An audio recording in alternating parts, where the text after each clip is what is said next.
Attack on Toys, another game clearly directly inspired by the Army Men series, was almost a game perfectly suited to be a natural modern progression from the late 90s Army Men overhead tactical games.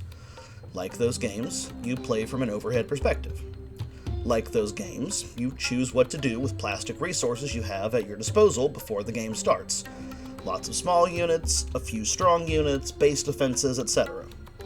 Like those games, you can either directly command your troops or take a more omniscient view as a battlefield general. Unfortunately, while Attack on Toys does a good job of paying homage to the classic Army Men games, and there is some fun to be had there, it definitely falls short of living up to the legacy of Army Men 2 and Army Men Toys in Space. The biggest letdown with Attack on Toys, and the biggest reason I think it fails to be a truly adequate spiritual successor to Army Men, is the lack of single-player campaign. You can absolutely play the game solo against AI opponents, and the menu makes it clear that it's geared towards that. But it's a shame that there isn't a campaign. It doesn't have to be a great story. The actual Army Men games weren't exactly exemplars of deep narratives, but some kind of goofy story would have been a real plus. As it stands, you've got a few different game modes, my favorite of which are Skirmish and Invasion. In Invasion, you have to survive wave after wave of enemy attacks, and build up your base defenses, stay vigilant, and intercept various enemy incursions before they can destroy your base.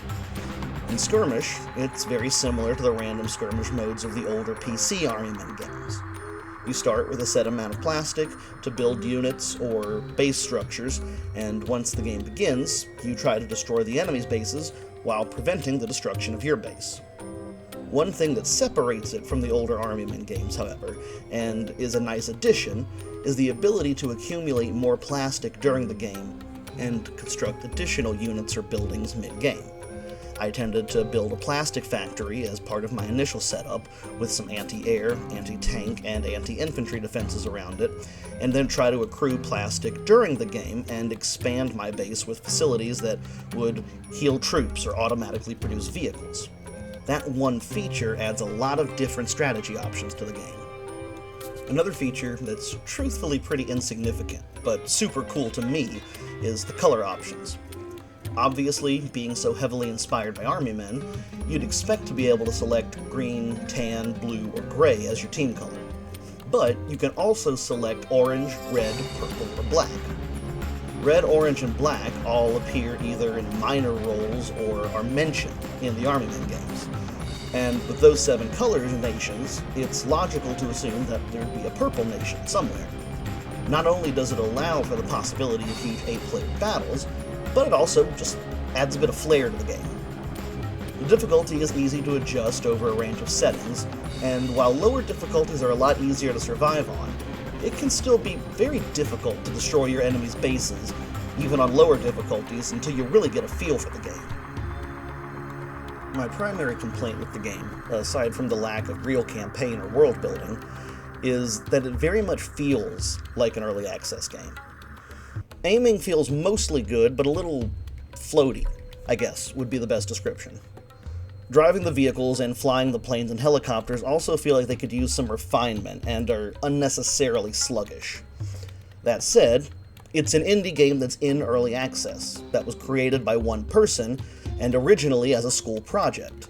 For something to go from school project to commercial game by the hands of one person and actually be fun is a pretty big accomplishment in and of itself, one I've previously only seen from Sungrand. In that context, while the game does have a lot of room to grow and improve, it's definitely impressive for what it is and a pretty fun time to play. Attack on Toys isn't perfect, far from it. It is, however, very competent, and a fun tribute to 3DO's classic Army Men games.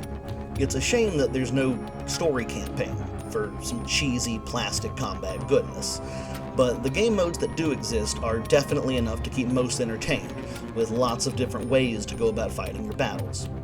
It's often on sale on Steam, but normally sells for $7, and that's an extremely fair price, I think, for what you get if you remember Army Men fondly. Your mileage may vary if you aren't a nostalgic Army Men fan, but take a look at the gameplay on YouTube, and I think you'll find that there's enough charming and quirky fun here to justify the price of a fast food burger without fries or a drink. And the community's always adding more content through the Steam Workshop. My rating for Attack on Toys on PC is a C.